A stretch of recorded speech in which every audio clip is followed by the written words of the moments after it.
Have you ever met someone who always seems one step ahead, clever, smooth, and maybe just a little too good at getting what they want? That was Laban. A man who knew how to make deals, twist situations, and come out on top. But his story is more than clever tricks. It's a reminder that no one can outsmart God.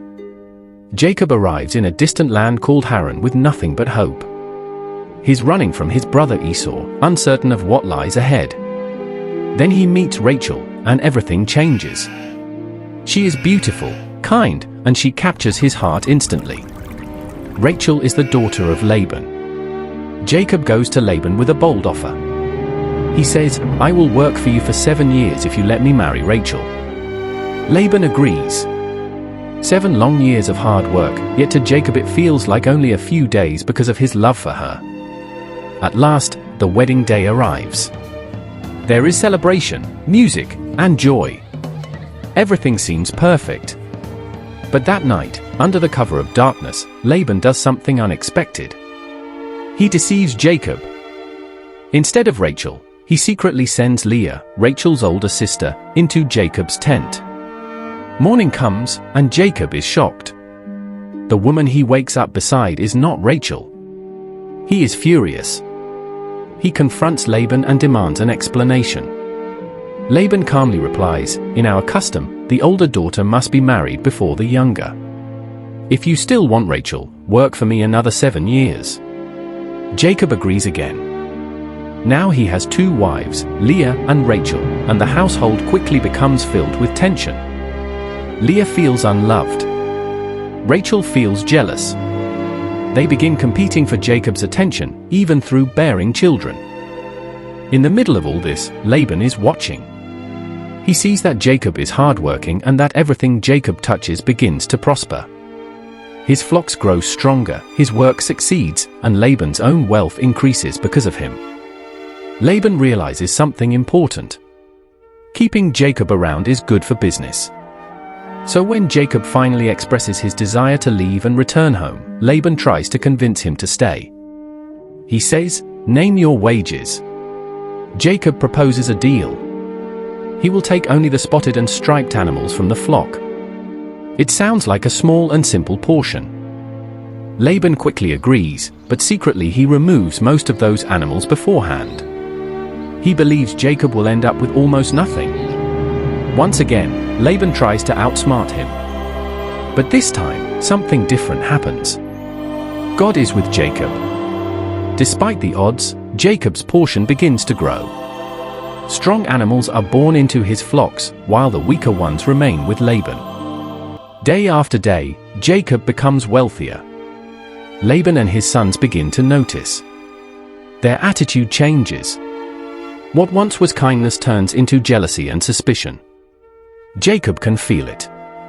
The atmosphere is no longer safe. Then one day, God speaks to Jacob, telling him to return to the land of his fathers, promising to be with him.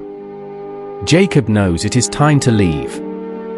He gathers his family, his flocks, and everything he owns. Without telling Laban, he quietly slips away. 3 days later, Laban finds out. He is furious. He gathers his men and chases after Jacob for 7 days. The tension builds with every mile. But the night before Laban catches up, God appears to him in a dream and gives a warning. Be careful not to say anything to Jacob, either good or bad. That warning changes everything. When Laban finally catches up, he does not attack. Instead, he confronts Jacob with words.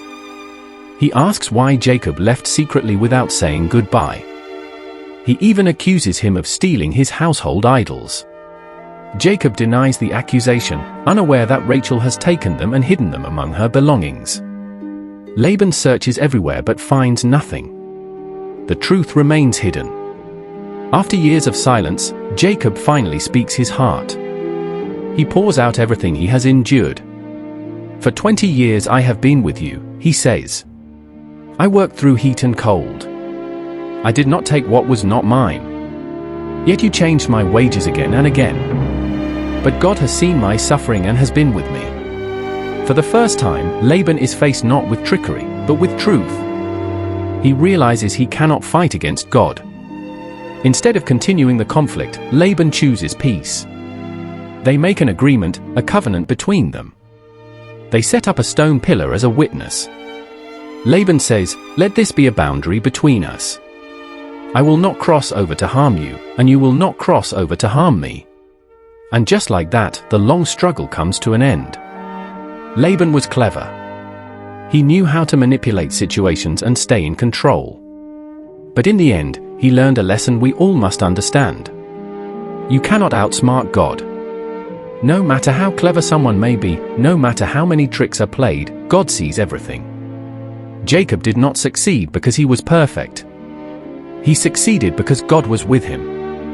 And when God is with you, no deception, no unfair treatment, and no scheme can stop what He has planned. So when life feels unfair, or when people take advantage of you, remember this. God sees. And in His time, He will turn the tables. Thanks for watching. Please don't forget to like, share, comment and subscribe. Stay blessed.